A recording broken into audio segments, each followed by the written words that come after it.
Sabor Astrology with T and Shay, a podcast for the soul. Today we'll be talking about the current cosmic energies, and I would love to pass la taza to T for the transits of the week. Welcome, T. Hi there. Welcome, everyone. Hi, Shay. And I don't have a taza filled with tea or anything today, but that's okay. We can get started anyway. So these are our transits for the week. And first, though, I'd like to introduce our ingresses, right? These are where this particular week, Venus is entering Libra and Mercury is entering Sagittarius. So what does that mean, right? Just sweet and to the point, to the punch. Venus is comfortable in Libra because she rules Libra. In this particular positioning, we enjoy the possibilities of friendship. We enjoy gatherings, relationships. This is an opportunity of sharing beauty with other, and that is all heightened. So just be aware of that. And I think it's kind of cool because it's right before Thanksgiving. Not everybody celebrates Thanksgiving, but it's a time where people start getting together. Families, friends, maybe you're not going to get together for Thanksgiving, but maybe you'll create your own little group gathering, which is something I attended yesterday with some dear friends, and it was called Friendsgiving. So that's like really, really nice. It doesn't have to be traditional. You can go your own way with this. And then with Mercury entering Sagittarius, I'm seeing where communications are, expanding. Well, I think that a lot of us nowadays, now that we're not back in the days, where we're using email, we're using text to communicate with each other, and this is a good time to do that, like sitting with a person. Because remember that Venus is in Libra at the same time that this is going on. So it's like, sharing a cup of hot cocoa, having that, Friendsgiving or whatever it is that you're going to do. And, your communication, your interactions, your sharing of images of, abstract, whatever it is, this is a great time for it. And if you can't do that in person, how about a long phone call like we used to do in the olden days? I know I keep thinking about those days before all of this social media was happening. So whatever you choose, remember that communication is about both speaking and listening. Okay, now I'm going to listen to Shay. I love that flavor of like Friendsgiving, being in that community that when Venus is in Libra. As T mentioned, this is a sign. Venus is in a sign of domicile. It's in its home. Venus is able to really be sure about herself when it's in Libra. So it knows what it's doing. It's secure in itself, and it wants to provide that fairness and connection and community and also friendship with others when Venus is in Libra. It's about also knowing oneself with this placement and basking in the beauty of things. Some people that have this placement in their chart is Beyonce. So she has Venus in Libra. We also have here Jada and Will Smith who have this placement in their chart. This placement, to add a little bit of sauce to the mix here, it can also be an indication of some type of fame or wanting to become famous or the potential to become famous as Venus is living in her home. She's comfortable. Imagine when we're home and we're in bed, right? I'm a homebody, so I can speak from experience of feeling like everything is comfortable, everything is secure, and that is Venus living in Libra. With Mercury entering the sign of Sagittarius, there is this flavor of hot and spicy. A placement that's really about excitement, being more social, expressing one's truth. The mind might want to expand a lot, or we might feel like we want to expand onto others. It's important for us to work with this energy to learn, see where our philosophies and our beliefs are, and making sure not to place them onto others. Learning to work with them. It is a big energy, a positive placement. So for us, it's going to, wherever it is in our chart, is going to help us in that area to bring in a sense of truth for us, a sense of more openness in the mind, even like being more able to learn things or capture things easily, opposed to another sign. So with Sagittarius being a mutable fire sign, it's about movement here, full wildfire. So it's important for us to ground that energy as well as we are in this season of change with Venus going into Libra and then Mercury going into Sagittarius. Okay, that's great. That's great. So now we'll talk a little bit about Sun in Scorpio is sextiling Venus in Virgo. And let me first talk a little bit about Venus and in Virgo. Venus in Virgo is helpful, brings, it's the craft person. It's the one who brings service to whatever area that he or she, they are managing, are dealing with. That this is an energy that wants to grow, that wants to partner with those who want to grow and to take that next step up, elevation. And then we're looking at Sun in Scorpio, and Scorpio, which we've talked a lot about. Scorpio is of depth, and we're talking about the sun. So it's like all this light, the energy, the ego, the solar, the day energy is in Scorpio, which we think of as dark, which we think of as below the surface, which is of course water. And we're looking at water, and we're looking at Virgo, so that in Earth. So what I'm seeing here, the images that come to me are really creating something beautiful with this water and with this earth. And I know in the past I've said, what I've seen is like it could be very muddy, but at the same time, you can make things that are gorgeous, that are just like a beauty. So what is it that you want to manifest? What is the underlying energy? What is the underlying intent? What is the underlying desire that you have there? That then, working with Venus, you can create something really just like, I don't know, I see some creative artistry here in whatever way that is, right? Creative artistry doesn't mean that you make a sculpture. What is your artistry? And so it's important to know what's underneath, and then that can be manifested in your final product. Because both the inner and the outer, they result in this like wonderful benevolence from Venus is what I'm seeing here.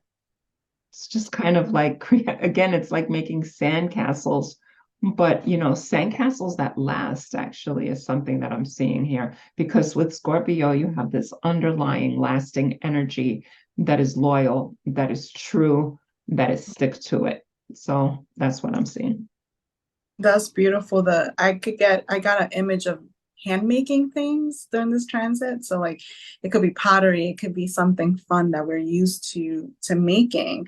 The flavor of this transit I wrote here is sugary. There's some sugar, some sweetness to this transit. Collectively, we might feel more attuned to our people, to our tribe, to the people that are around us, maybe even strangers, people we might not know, but we might attune to them, or they might attune to us in a way that really brings in that beauty that Venus is bringing into the sun. Okay. We're able to sympathize a little bit more with this placement. It's good for us to work with it in positive ways, really speaking your truth, being who you are, really lighting your rays of sun, while at the same time knowing that you can extend your hands to someone that might need that same light or that same understanding. It's good for us to take a trip to the museum during this time, or do something that's fun. That's something that's not too brainy, nothing that's too logical for us, something that can ease us as we are in this transit. And, it's a few days, so why not, right? Meet new people, be open to that, and see what comes of it. A lot could come of it. Yeah, When you say that, that's what I'm thinking. So then we have Sun in Scorpio opposing Uranus and Taurus, and that's from the 13th to the 15th. And what I'm seeing is that this is a time to consider your relationships with others, knowing that there can be disruptions that come from places that you couldn't possibly consider because we just like can't consider everything, right? So it's like we have to be prepared since we don't know where something is going to come from. It's not to say that, oppositions, right? It's not to say it's something to be fearful of, but just something to be aware of, and also not to let your fixedness, right? When you're talking about Scorpio and Taurus, they're both fixed signs, and one is water and one is earth. So it's like, we're not going to be moving here, but actually you can move. We can, because hard aspects do make it probably easier for us to move because they're so uncomfortable, and we don't have to stay in the discomfort.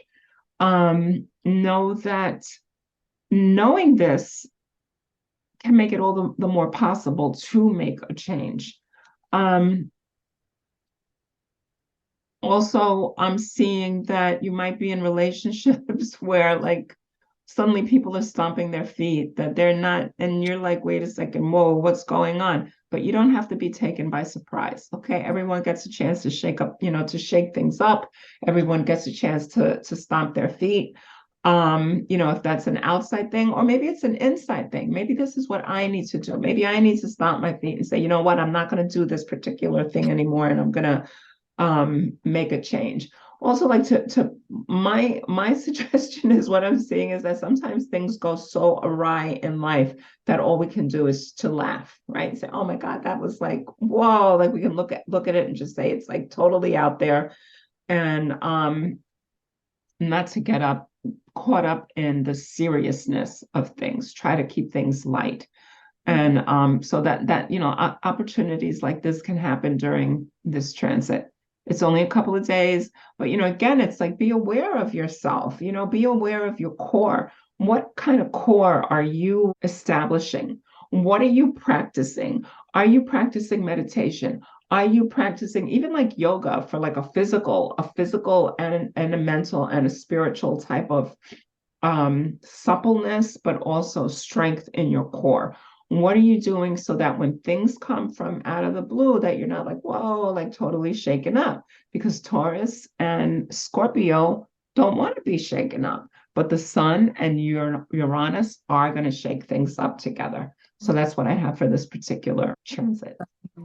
Definitely. And again, it goes back to this flavor of dampness and surprises, should be shaken up by surprises and things unexpected.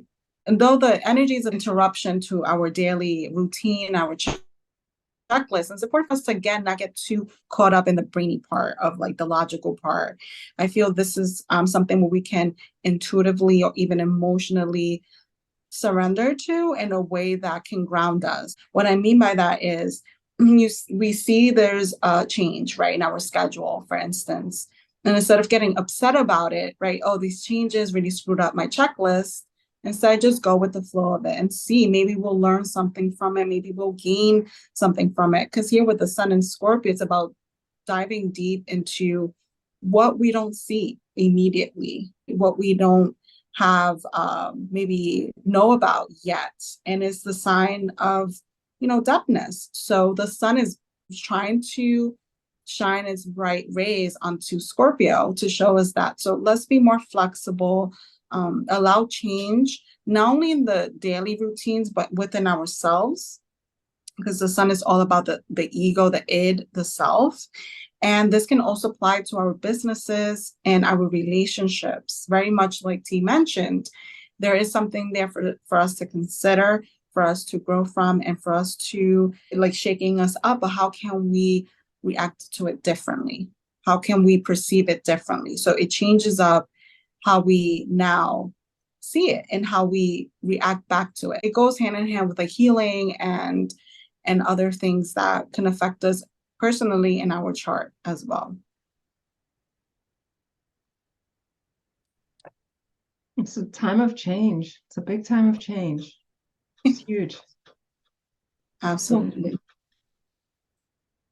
So the next transits we'll talk about, we're going to put them together today, is Mercury and Scorpio sextiles Pluto in Capricorn, 11/8 to 11/9. And then right on the heels of that, Mercury in Scorpio is squaring Saturn in Pisces. So what does that mean, right? From Wednesday to Saturday. First thing I want to say is that Saturn went direct, just went direct. And Saturn, Capricorn are both planets that are like keep you even keeled, right? Keep you contained, planning.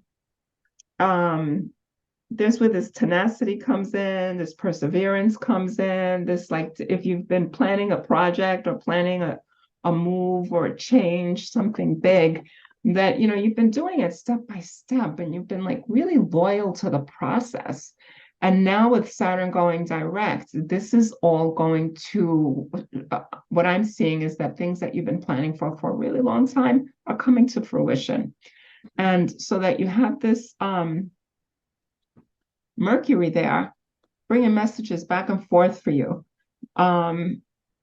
Mercury is helping these things to take place.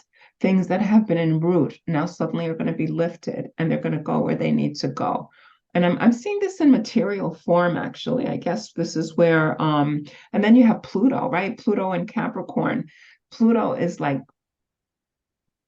blowing it up. It's going to be different. It's going to be change, right? So this is what we're talking about, but you have already been involving yourself in this change. You have already been going through the steps little by little, and then you're going to be surprised because it's happening. The thing that you've been looking for, the thing that you've been working on is actually going to take place. What I will say is that there may be some confusion. There may be some seeming, I'm going to say negativity when you have like Mercury and Scorpio squaring Saturn and Pisces.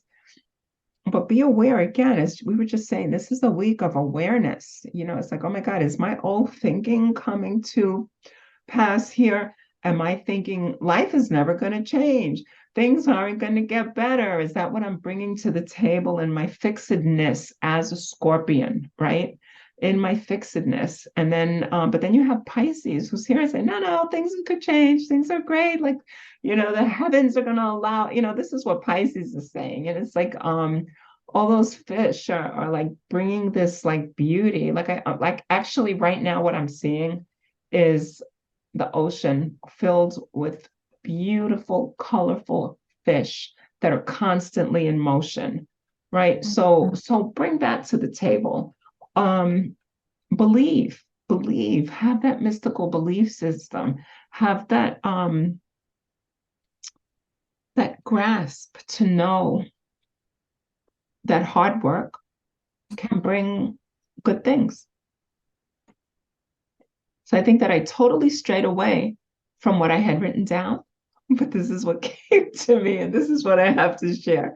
So that's it. Thank you. Your turn. I love it. I love it. I love this layering of the transits because, these are collective messages and it might resonate to one of you differently. It might resonate to me. Like I always watch the videos like during the transit. So thank you, T. I added another layer to what T mentioned here. And this is a flavor of mental agility. So with Mercury being in these kind of opportunities, but also challenges. So something here that's about not staying too stuck on the old ways, like T mentioned. There's a great opportunity for us to communicate in profound ways with one another as well. Conversations are not going to be as superficial as we think they're going to be. They're really going to get to the root of things with these two placements, especially with Saturn in Pisces going direct on the 4th. It's about now, where do I need to set some healthy boundaries and spiritual boundaries? And how can I dive deep into kind of the unknown? And again, we have, the Scorpio, this Mercury in Scorpio, which is again diving deep into the unknown. So both are like here, like let's dive deep, let's dive profoundly Let's get to the bottom or the root of things. This can also help us to learn new lessons. If there's any issues or anything that can come up for us that are challenging, that we can use and work with these two transits to think, reflect, and then make a decision. And then later on, take some action. Maybe there is a disagreement with someone, and looking at working with the Saturn in Pisces to look at the situation and being like, okay, I know where this can be more clear. And then working with that Mercury in Scorpio, and how to do it is going to help us along the way. Also, practically, we can work with these transits by allowing ourselves to focus on like activities. So we can do like a game board night, or we can do a jigsaw puzzle. We can complete some projects we have in store. Maybe this is a creative project that we have, or spiritual project, but I got immediately 100-piece jigsaw puzzle for us to complete or start during this transit. And I think this is going to be fun for us, where we can kind of get out of the seriousness of these transits and direct and channel our energies towards something more practical and into the body with these transits. I love that. Anyone who knows me personally knows that I'm totally into puzzles. Oh, look at that. So it's perfect I transit. love puzzles, but like any type of puzzles, not Mercury, crossword puzzles, puzzles. I am like always in a puzzle. It's so funny. So I like that. It's almost like giving permission. You could do a puzzle. Like this is going to be great. Like it's meaningful. It does something for us, right? I think about my mother before she crossed over, right? She was always into crossword puzzles. And before she crossed over, she looked like so out of it and everything. And then I looked at she had her daily news on the table when she was in the hospital, and her crossword puzzle was perfect. She was so clear, although she didn't look like it, but anyone who came in the room would say, like what, who did this? But it was her, like, because she was so clear. Crossword puzzles keep your brain agile. So that's perfect. So I guess I got that from my mother. It's so interesting because my mom also loves to do jigsaw puzzles, and she loves that stuff. So when I buy one, she's like always on it. And my partner just recently have been doing riddles with me, like keeps my mind active. So maybe we could do a riddle, write our own riddle during that time, or do a puzzle, and keep us our minds strong and fortified. I think this is fun. It's gonna be challenging but fun at the same time. That's good. It's good. So thank you for that. Like these are like fun things that, we don't think about often. Some of us take for granted and, whatever. But yeah. So the last transit that we're going to talk about today is Mars in Scorpio. Mars, the warrior in Scorpio, which I always think about, and I know that it's not the same thing, but because water, right? Scorpio is the water sign, and but I always see it like stealth. It's a stealth type of a warrior, right? They're not going to go out there like, they're going to like stand behind a bush. They're going to go, they're going to like sting. But anyway, Mars in Scorpio opposes Uranus and Taurus. My favorite again, Uranus and Taurus. So that's from the 11th to the 14th. And what I'm thinking right now is that be aware of your needs during this transit and tend to them. Tend to yourself. This can be a time of disruption and of actions that you might engage in, and then you can't take them back. Like we cannot take back our actions. Like we can say, I'm sorry, but it's, like we've done them. We've done them. And this is up to the other person to decide whether they're going to accept our apologies, right? That's one aspect of it. And another aspect of this is to, more intentionally, again, walk away from situations that have not been working out for you. Like you don't have to stay in something that is not working out. And it may just be disruptive, but it may, there's always like that whole mirror thing, it's like, is it me or is it the other person, right? So be aware of that. And again, fixed energies are going to be moving, right? Scorpio, Taurus. Again, this is like the flavor of what we're looking at this week. And, consider how you'd like these changes to go and to play out, and go with that positively. The other thing, I was thinking this week, like a few times it's come to me, like I keep seeing this image of Oshun, right? Our Venus lady, Oshun in the, Orisha tradition. Um, she has her mirror. And everybody's like, oh yeah, she's looking in the mirror, she's so beautiful, like, and this isn't different, Aphrodite, all these different types of Venus, manifestations, right? And but she has to look within the windows of her own soul when she's looking in that mirror. It's not about, it's like reflecting. It's like, what are we putting out there? But what, like turn that in on us. Like get to know yourself, get to know who's inside of you. And that's a message that I've been getting all week. And she just came to me again and she's like, talk about the mirror, like put that mirror up to you. And it's not just about like, taking pictures all the time, that's like the superficial aspect of it. And it's all cool. You'll have a lot of pictures and stuff like that. But there's like this whole thing about looking inside your eyes, looking inside your soul. Who am I? What am I bringing to the war? What am I bringing to the disruption? What is my part? It's not always the person on the outside. A lot of times it's me inside. So that's the extra message that I just had to give you. So sorry if like I put that into Mars and Scorpio opposing Uranus and Taurus, but it was like, boom, I needed to talk about that. Okay, Shay. Oh, that's great. It's great, T. I love it. I love it. Absolutely. Adding a little bit of more spice ingredients to the mix here.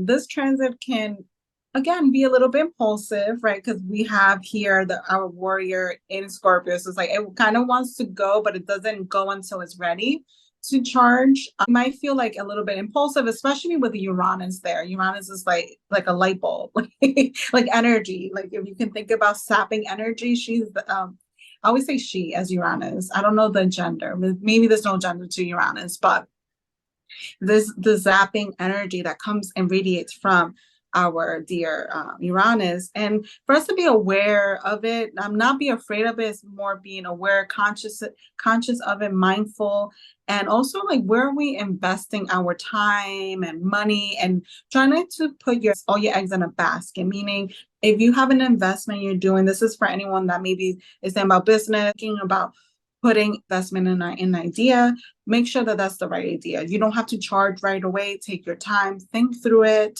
because there could be changes. There can be like some erratic change or some sudden changes. So do one thing at a time and see how that feels.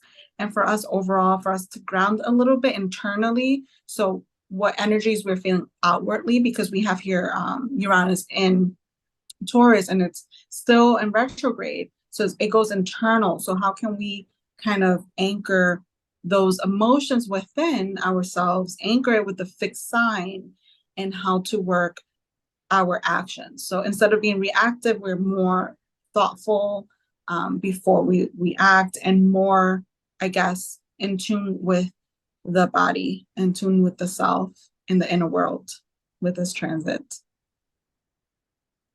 So it's so Venusian.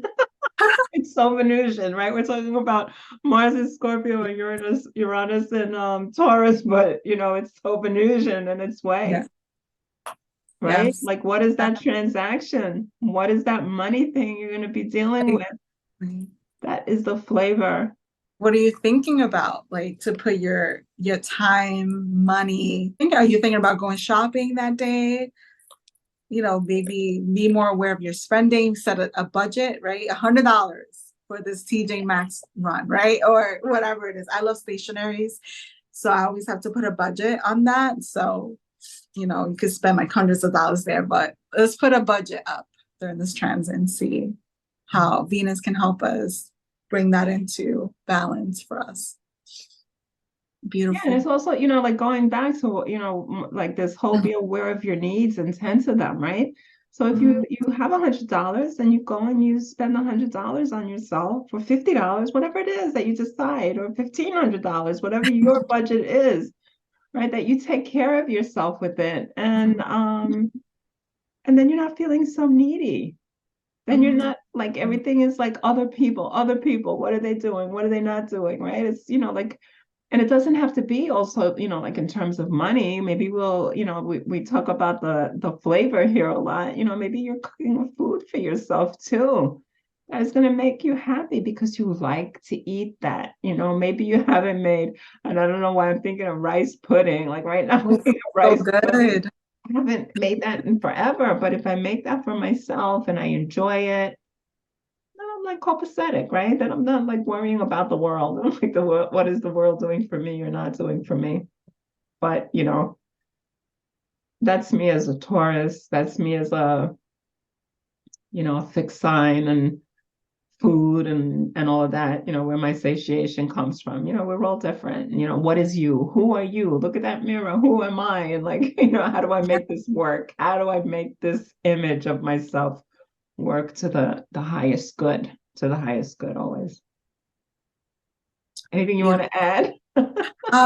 As you're mentioning the mirror, it's also just add a little bit more to that, is accepting the things that we see, the good, maybe the stuff our shadow side, accepting all of it. And that's hard work. I feel that that's hard for a lot of us.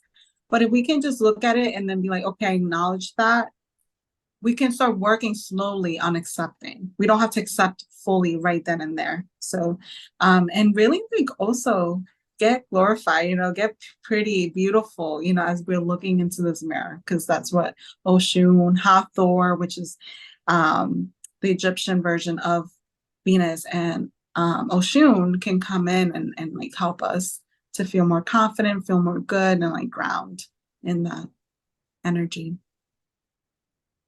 I love that. Shout out to all the goddesses today. All the goddesses. You shine in your power and your glory, all the goddesses. I love this. Absolutely. Okay, so anything you want to add before we end? No, that's all. All right, that's perfect.